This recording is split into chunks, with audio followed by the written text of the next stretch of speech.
I think that GM and Chevy, they've really hit the ball out of the park with this car, and I think they're going to sell a ton of them. With the tax credit gone, you guys are coming out of the gates hard. Under 30 grand, including delivery? Wow. I can never figure out what state of charge I was at when I was driving my car. There was just no SOC indicator in the dash. Well, guess what? In this new version, there is. If you're thinking about buying a Bolt and you're thinking that at some point down the road you may want to have Super Cruise, realize that you have to have bought the car with Super Cruise because there's hardware elements that are needed in order to invoke the functionality. Thank you to our sponsors for today's video: Eaton, Ionna, InfyPower, and Nokian Tyres. This video is brought to you by Ionna, North America's premier charging network. With unmatched commitment to elevating the customer experience, Ionna is opening America's roads to all EVs, giving drivers the coverage they need, the reliability they deserve, and the amenities they crave. This video is also brought to you by Eaton. Eaton is a one-stop shop for implementing reliable and innovative EV charging infrastructure at your site. Across all applications, Eaton's EV charging infrastructure, hardware and software gives you the scalability, flexibility, and intelligence you need to charge today and scale up tomorrow. Learn more at eaton.com/EVCI. InfyPower is the largest EV charger module provider with over 3 million power modules running reliably worldwide.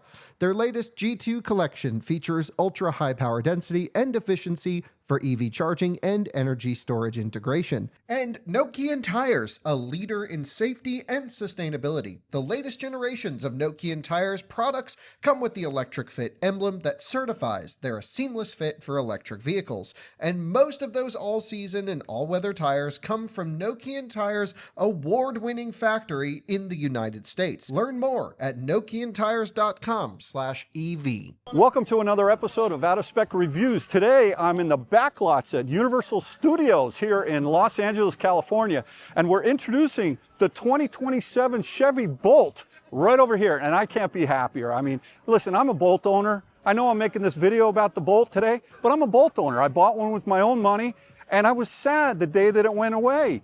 And I don't know if any of you remember the day that Kyle was in Detroit, and he yells, "Mary, don't stop production of the Bolt." And then you know what happened? 3 days later, they announced that it wasn't going to be killed. And everybody's like, "Kyle, you did it, you did it." Well, guess what? 5 weeks later or 3 weeks later, they killed the Bolt, right? So what happens? They didn't really kill it. What they did was they said, we're going to take a breather. We're going to come out with the Bolt in the end of 2025. And true to their word, January of 2026, this car is going to be available in dealerships. And guess what? So far, everything I've heard, I'm impressed. So let's get into it.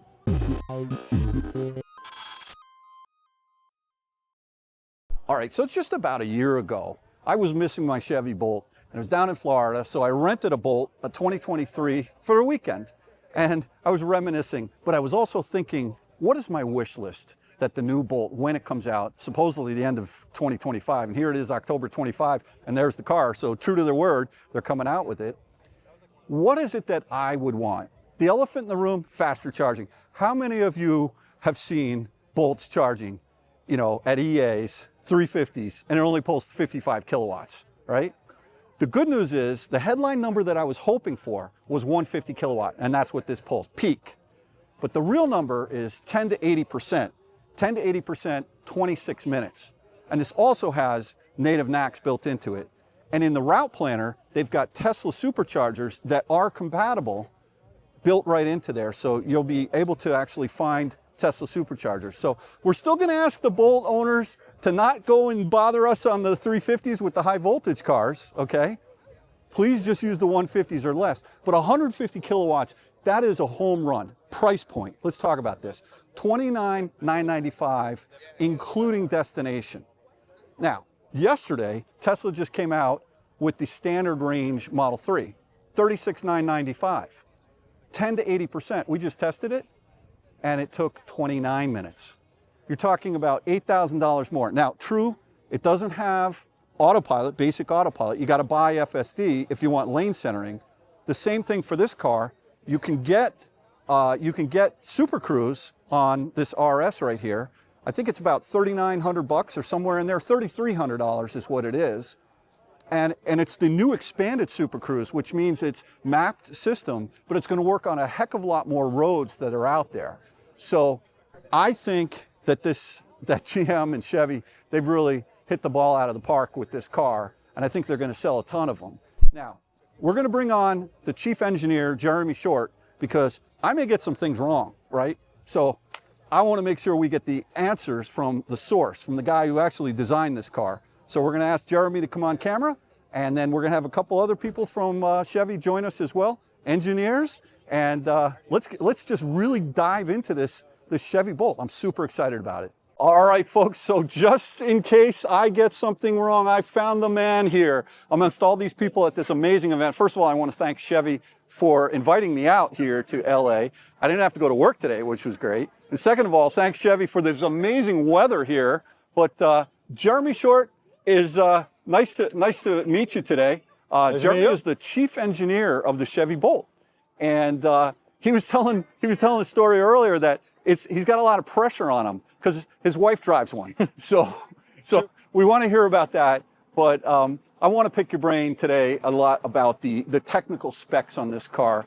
Size of the battery pack, type of the battery pack, things like regen, the paddles that I used to, are they still there? So let's get into it. First of all, LFP battery pack, right? Yep.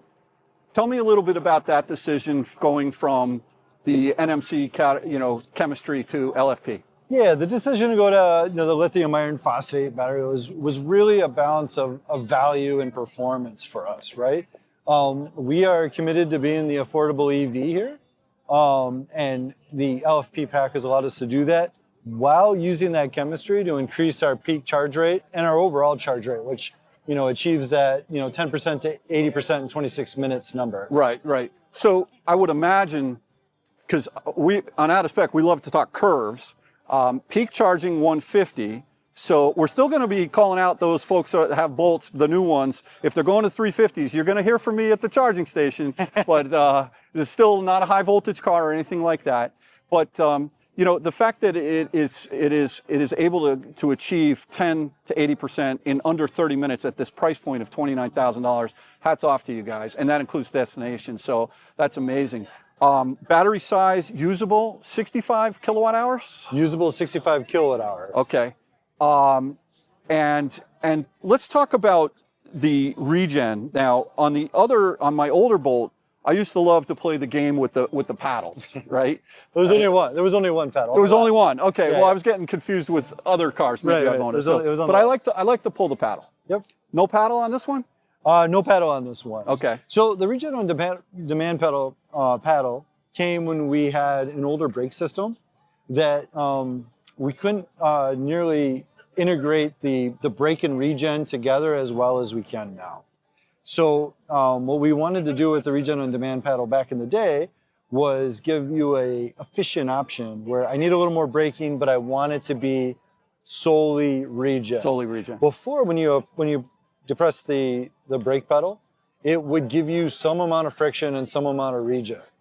Now we have an integrated brake system that will give you full regen, and so regen is saturated based on your state of charge and other factors, and then only introduce friction after that. Mm-hmm. So the regen on demand paddle became, I guess, outdated. It outlived its usefulness. Okay. From an efficiency standpoint.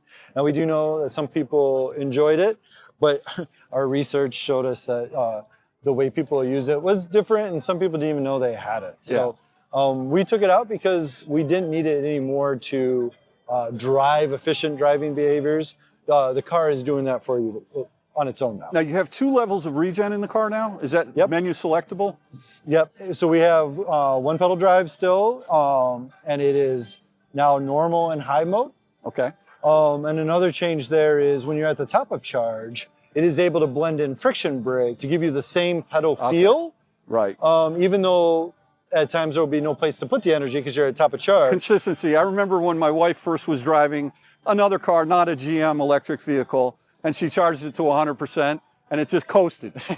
And she's like, Yeah. what did I do wrong? And she got scared. Where are you gonna put the juice, so you right? so you have a consistent feel now. That's what we're to be able looking to put a little bit of friction brake on there. So Because back in 2017 or even in 22, we were highly biased towards early adopters, Right. and now we're looking for a more mainstream customer who isn't naturally thinking about those nuances of, hey, I'm fully charged, regen charges it, it's fully, like there's nowhere to put the juice, right? right. No, I get it. So it's take the guessing games out Yeah. of it. So being the chief engineer of the Bolt, what is the scope of your responsibilities beyond what we've talked about so far? So that's broad. The overall package of the vehicle. We have, lots of people like the design studio over there. They're the ones that give us an exterior and interior that we're obviously very proud of. We have other departments like chassis and body, the interior teams and stuff like that. But as the chief engineer, we're where all those arms come together and we integrate all those pieces into a final product. And then it also includes the manufacturability of it, the performance of it, the safety of it, the features that we package. Our marketing team runs all that, but it all comes together in what we call our program execution team, and that's the team that I champion. I got you. So there is the launch vehicle is the RS, right? And Yep. And then you're going to be bringing out an LT version, which will be a lower version. There'll be an LT version, which is slightly decontented from exterior standpoint and interior standpoint. Okay. But a lot of the tech and features that are available on the RS are available on the LT as well. Right. So let's talk a little bit about Super Cruise. Super Cruise is a $3,300 option. Is that We'll check our numbers, but yeah. $3,300 option? And from what I understand, the latest version of Super Cruise is a much more mapped system. A lot more roads are on the map. Right. So that was something that was a little bit of when we had a Silverado EV, when we were racing that across the country, I think last year, it worked on the major roads, but on the minor roads, it wasn't. So Yeah. this is expanded out to be able to keep that a little bit more in check, right? Well, as they say, life comes at you pretty fast, right? Yeah. So in 2022, we were actually the first Chevy and the first EV in the portfolio that got Super Cruise. So at the time, that was a big deal for our team. But since then, our technical abilities, the hardware, the software has developed to a point where we can do all those other things. Right. And now we're getting the features that you're seeing in our current vehicles, like the Equinox EV, which at the time that came out, it wasn't there. But Yeah. now we're bringing features that they had first. Now- I'll be introducing those. The older Bolt, there were two versions. There was the Bolt and the EUV. Yep. And I would imagine you had to make a strategic decision platform-wise, which are we going to go with? Right. We did. So what did you do and why? So we looked at the data, right? Like we looked at the customer demand for each one of them. We looked at what they satisfied for a customer. We went into it knowing that there are customers that appreciate a smaller vehicle, but there's more customers out there, customers that we don't even have yet, that appreciate a little extra legroom and a little extra space. Right. So if we had to pick one, we picked the one that had a little extra usable space for the customer. Plus you're 6'5". I'm looking you square in the eye. Number Right. Number one question I usually get is, do you fit in the vehicle? Right. Absolutely. I'm the vehicle chief engineer. I fit in the car, and I fit in the EV as well. But It's funny fit in the Bolt. When I rented the 2023 Bolt, and it was the small one, I actually put the seat where I put it for the driver's seat, and I was able to get in the back. Now I'm not gonna go like long distance, but to go out and get ice cream, I actually fit back there. My head was jammed up, but it's a smaller car. But I think that was the right decision in the EUV. Yeah, so listen, I think this is great, guys. This is the NAX port right over here. We've still maintained 11 kilowatts AC charging. So we're still able to charge both the AC and DC on the same port. There are a number of EVs that are coming out now where they have two separate ports. Yeah. The one thing that was on my wish list, though, was I was wishing that you put this port back over here, right? I was hoping that it was going to go back over there. But I was talking to Chris, who I know was along with you guys when you drove it 3,000 miles from Detroit, sort of a long way around. And he was saying that because the nose is so short and stubby, even at a V3, you can kind of sneak it over, and you don't have to take 2 spots at a Tesla. So Yeah. where this is.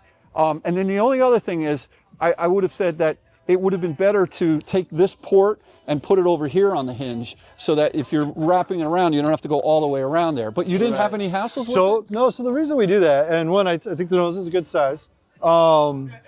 But one of the reasons we do that is if you forget to close this and you start going down the road, and we do alert you that your charge door is open, but we don't want that aerodynamic load pushing on this. We want the aerodynamic load closing. Okay. See, So it's always the engineers, right? It's like, see, I'm thinking like, how am I going to charge it? He's thinking aerodynamics, right? I get that. I'm worried about when you get there that your charge door is still there. No, I got it, right. So, Still no frunk. still right? in front. But there is a massive amount of stuff up there in the front, right, what I remember. I don't open the frunk, or the trunk in this car. You don't need to. But 17-inch wheels still.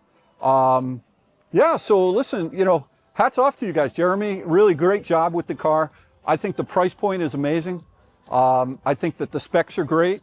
And I think you're going to sell a heck of a lot of these things. With the tax credit gone, you guys are coming out of the gates hard. Under 30 grand, including delivery? Wow. All right, so meet my friend Chris, who I can honestly say I met him before. Actually, when we filmed the Blazer SS down in Charlotte. Yep. You were the product manager there. Now you're the product manager for the Bolt. Absolutely. And Chris overheard me talking about Super Cruise only costing $3,300 when the car is $2,995. And he just said, look, let's, there's some differences. He started going over the package. I said, Chris, coming on camera, my friend. So tell me what it is, that the different packages that you have and how this is all going to work. Yeah, so we're starting out with our LT model with the comfort package, which is our $29,990 car, right? So the comfort package gets you all that stuff that you want. It gets you a power seat, heated seats, heated steering wheel, all that comfort stuff that you want in the EV. The next package up is our EvoTex package, which is our simulated leather interior that we've got in the vehicle. And then on top of that, you've got a technology package, which gives you some of that cool technology like a rear view camera mirror, 360 surround vision, some of those technology items. And then you walk from there up into the Super Cruise car. Okay, so if I thought the RS was the $29,995 model. No, the $29,990 model is our LT with the comfort package. Oh, okay. And so this one's shown here, RS. What is that one going to be? So the RS is going to start at $31,995. Oh, okay. So I got it all wrong, guys. I'm sorry. That's why I got Chris on camera. All right. So by the time, let's say I get, let's talk about the Mac Daddy build. I got an RS with all the fancy toys, including the roof right now. The thing about this car, you can get a sunroof that opens, or it's a glass roof. Tilt and slide. And it's what, $14,995. $14,995. All right, you can't get that in a Tesla Model Y, folks, right? So, but the thing is, if you add up all these items and you get the Mac Daddy RS with everything, what are we talking? Yeah, you're going to be in the upper 30s. Upper 30s. Under 40 grand. Okay. And that's a great price point. Chris, thank you for setting me straight. Absolutely. I really appreciate it. Thanks for having me on, Dave. No worries. All right. One thing about this Bolt for the price point is it actually comes with a charging cable, which is right down here on the ground. You can see it there. And it also comes with 2 dongles for both, plugging into 110 or also a NEMA 1450 at home. So that's a great value as well. So let's talk about the range on this car. It was really funny when they gave the presentation, the nice young lady, she said, the range was 355. And I'm like, what? It was actually 255. And so, so now let's talk about that. Normally you would say that's an EPA rated range, but they actually haven't had the EPA rated range done yet. So that's a GM or Chevy estimate of 255. And my hunch is it's probably conservative. I mean, when I had my Bolt, I could sometimes get, depending on how I was driving it, well over 300 miles. It was magically efficient, and I really enjoyed that car. So like 255 is what they're saying. It'll be interesting to see when the EPA rating comes out. And what I would say is it's probably conservative. Another thing that I noticed I was asking Jeremy about was I can never figure out what state of charge I was at when I was driving my car. There was just no SOC indicator in the dash. Well, guess what? In this new version, there is. Now, in a couple of minutes, I'm going to be bringing on the head engineer for the UI and I'm going to ask him a lot of questions about the choice as to the upgrades and maybe what's involved in the tech package versus the non-tech package and all of that. So let's jump into the interior of this vehicle. All right, everyone, as promised, I've got the product manager for what is Google built in. He's not a Google employee, he's a Chevy employee, but this is Colin McCormick, and what I've asked Colin to do is to take us through the UI in the new Chevy Bolt, because there's quite a bit of new changes here. So Colin, thank you for coming to the channel. And why don't you just tell me a little bit about your responsibilities at Chevy? Sure. So I am the product manager for Google Built-in, as you stated, and that applies to all General Motors vehicles, right? And the Chevy Bolt now getting Google Built-in in the new release here, it's coming under the fold for me to ensure that you guys are getting the best product possible when it comes to the infotainment system. Excellent, excellent. Well, let's turn the camera around and take us on a tour of what's in the new Chevy Bolt. Sure. All right, so let's get into the details on this UI. There's a lot to unpack here, folks. You know, I want to understand not only about the ADAS and navigation, but also the apps and the Google system, because I did spend some time with both the Blazer and the Equinox, and I was quite impressed. Why don't we start off with, let's go back to the original Bolt, and let's understand what the differences are between the older version and what's in this car today. Yeah, absolutely. So the original Bolt ran Android for its operating system, right? GM vehicles have run Android for quite some time.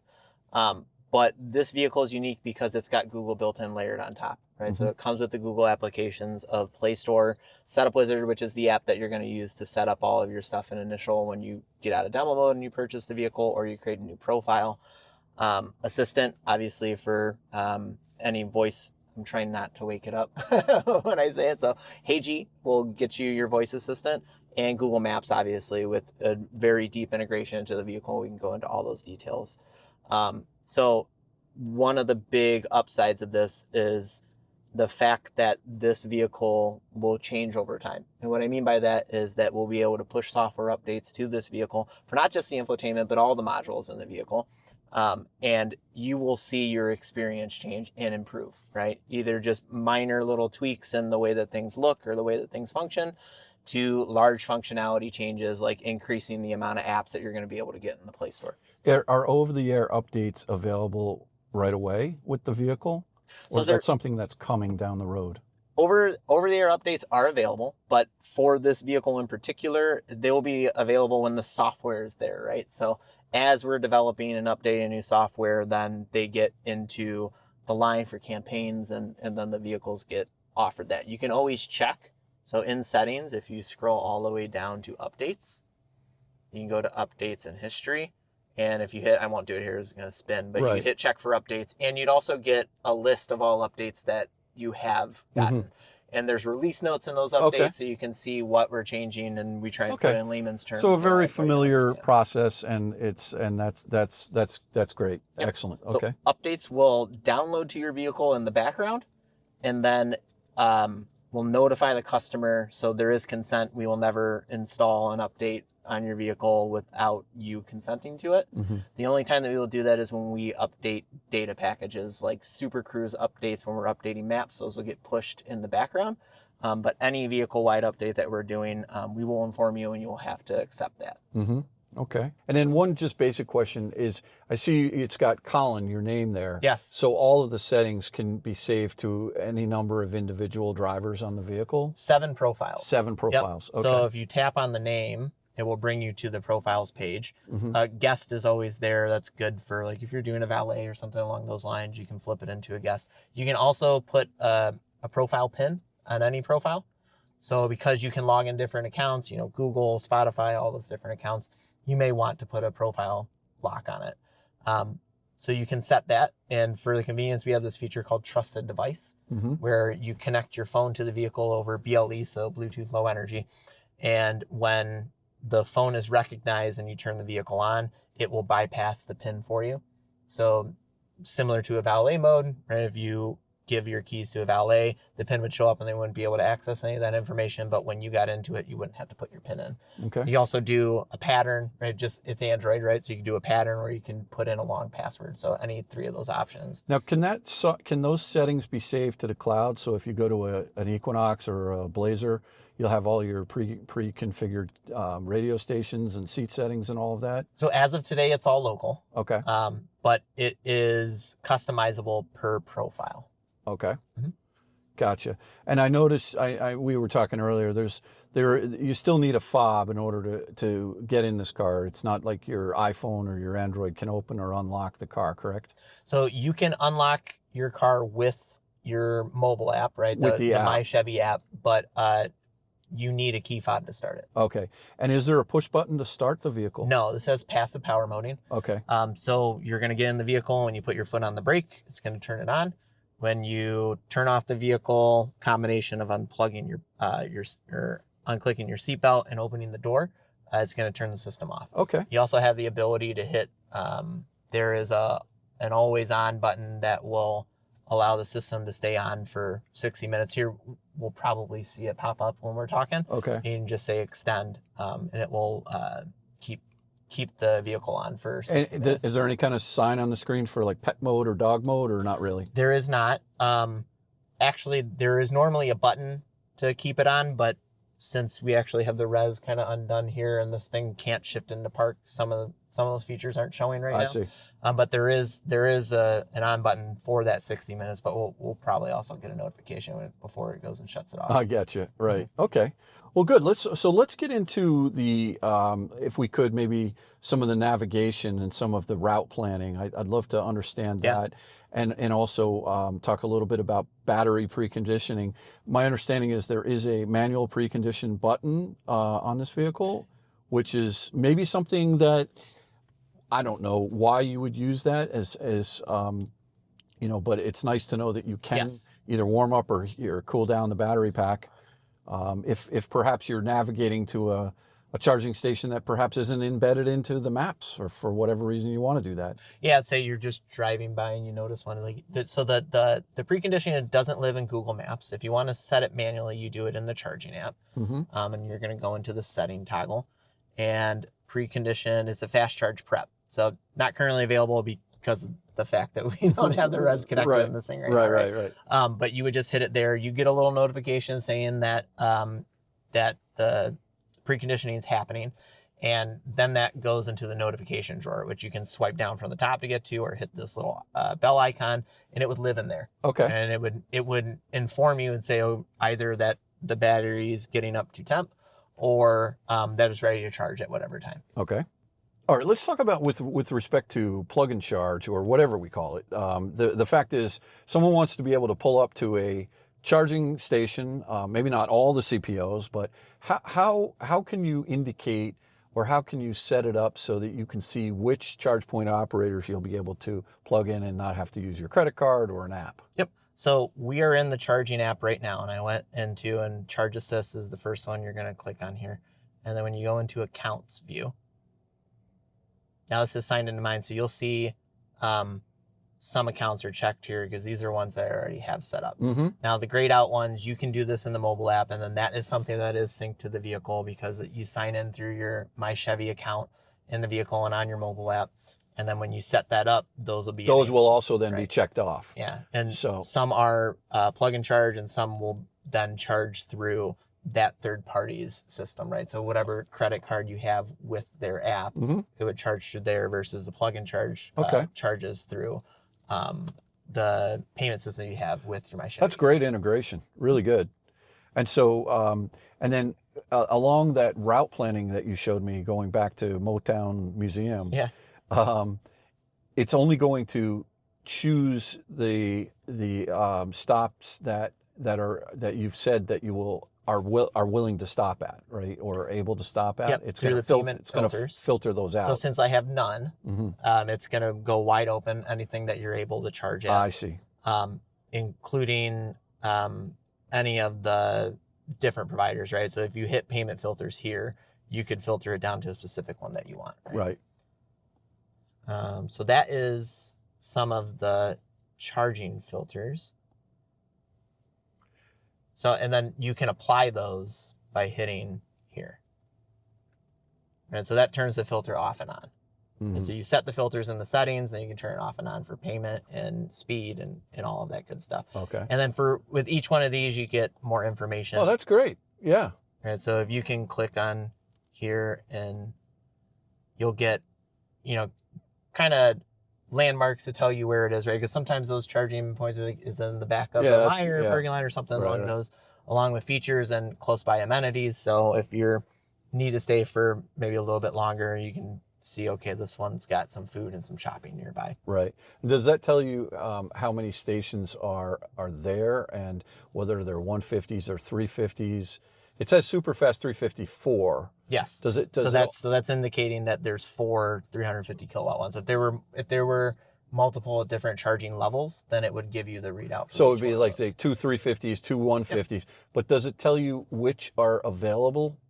Some it will and some it will not. It just depends on which So one. if you're getting the data from the CPO, then you'll show it. Yes. Okay, got it. That's great.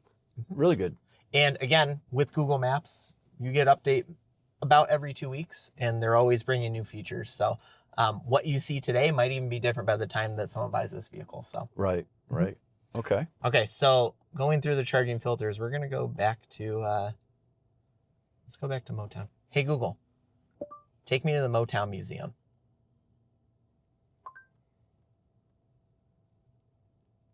Sure, Motown Museum. All right, so as it's calculating all of this, in the vehicles that have Super Cruise, you will see what's called a polyline overlay of a little white line over the blue line, and that indicates all of the areas that are Super Cruise compatible. And it will tell you in your different options how long you can drive in Super Cruise. The thing that we always like to do when we're sitting in Detroit and going to Vegas is you can see that when you drive to Vegas, you'll be driving hands-free for over a day, which is really nice. And you can always choose your options of, you know, maybe you might want to take a similar route, but it has more Super Cruise miles. You can choose to do that. So this one's got 2 charging stops. Right, again, you can set your arrival percentage for your destination. And then if you want to, you can dig into each one of these and learn more about them before you go. All right, so each one of these is going to show 2 Electrify America ones. You can tap in and see all the info about it. You can call it. If you press that, it will place the call for you through your Bluetooth connected phone. And then you can remove charging stations. You can modify those, so you can add different ones if you want. And maybe you want to risk it a little bit and say, no, maybe I don't want to charge here, but I want to charge a little bit later. You could remove that one stop or recalculate for you. So Super Cruise available vehicles. When you set a route, you'll get the overlay with the white polyline to tell you how many roads are Super Cruise enabled. And a new feature is the first Chevy vehicle that gets it is route following. So what that means is that Super Cruise will no longer blow by your exit if you have a route follow. It will get you in the correct lane about a mile ahead of time. So let's say you're sitting in the center lane, 3-lane highway, and there's a slow truck in front of you. Automatic lane change, Super Cruise is going to pass that truck on the correct side. It's always going to go to the left for you. It's going to pass that truck on the left, and you got an exit coming up maybe 2 miles on the right. About 1 mile out from that exit, it's going to start to move you over to the right-hand lane. And then it doesn't take exit lanes, but it will inform you in the cluster to take control to follow your route. Is that a hint of things to come? I will just say it's ever evolving. evolving. Asking a question. It's ever evolving. Isn't that my job? My job that is your job. So another thing too, if you have highways that come together and then split apart again, it will follow the correct one. So it'll get if your highway is in a dedicated left lane that splits off, it will keep you in that lane to ensure that you're going in the right spot. Okay. But unless you buy Super Cruise, you're not doing any kind of lane centering. You're just getting that lane keep assist, which is kind of the ping pong thing. That, it nudges you. Right. Yeah, it will keep you So, centered. and I do want to say this. If you're thinking about buying a Bolt and you're thinking that at some point down the road you may want to have Super Cruise, realize that you have to have bought the car with Super Cruise because there's hardware elements that are needed in order to invoke the functionality. So as Super Cruise starts to gain new functionality down the road, 1 year from now, 5 years from now, if you don't buy it with Super Cruise, you're not going to be able to get it. It's not like anything that's retroactive. You'll have to sell the Bolt and buy another one with Super Cruise. So just keep that in mind, folks, okay? So what you won't see on this vehicle is an ignition button. Right. So this has passive power moding. So very simple. Get into the vehicle, you press your foot on the brake, it will turn everything on for you. Like I had mentioned earlier, because of what we've done to disconnect this and not put it into park, there is no keep on button. But if you, let's say you had to hop out to grab the mail or something, you can hit the keep on button so your vehicle doesn't shut down while you go grab the mail and get back in. If you don't have that turned on, when you put it into park and you open up the door, it will shut the system off. Gotcha. Does it have walk-away lock? Yes. So, and that's all customizable into the vehicle settings. It's one of the first things I do when I get a vehicle is I go into the settings and I go straight down the list of everything in there. I know. But yeah, so you can set in there whether it's passive lock when you walk away, and on top of that, do you want your lights to flash or do you want your horn to sound as well, or do nothing? So a lot of customization in that. Well, I got to tell you, you guys have really put out a great package here. I really appreciate you going deep dive on the UI and all the functionality in here. I think, this is if someone were taking delivery of the car and they were to sit with you, Colin, and like, they'd probably be like, good news is, guys, you can watch this YouTube video over and over over again. And I encourage you to do that when you get your new Bolt. But yeah, thank you so much. I really appreciate this. Is there anything we missed or anything that you would like to go over? I noticed we got a physical hard button by law for the hazard light right over there. You still have a physical knob for the volume, which I like. This is power on, power off over here as well. So I like the combination of what's on the steering wheel, the buttons, plus plus also the screen itself. The screen, it's not like haptic or anything like that, is it? No, it is not. Good. You can do the clicks. Like you hear now, you can hear the little noise. Yeah, and you can turn that off in the settings as well. I usually turn that one off. Wow. The cluster, I don't know if we went through all the different, there's multiple cluster views, right? We had the maps one. Oh yeah, let's do that. Yep. So there's a single gauge view. So you'll get both your charging and your energy usage here. So if you're regenning, it'll go in the green. If you're using, it'll go up in the red there, as well as your state of charge. Over here, by the way, saying that as well as your state of charge, that's a major statement, because my old Bolt, I couldn't see it. Really? No, it wasn't there. I was like, where's the state of charge? Now, maybe it was just me. Comment below in the comments, but I never saw state of charge, and the fact that it's here now, that's a good thing. So what defaults on is just the time and the date here. Right. This one's customizable. Over on the right-hand side in this view is you're going to get music, and that is where your turn card will pop up as well. And I think we showed earlier you can turn your turn card I saw that. Yep.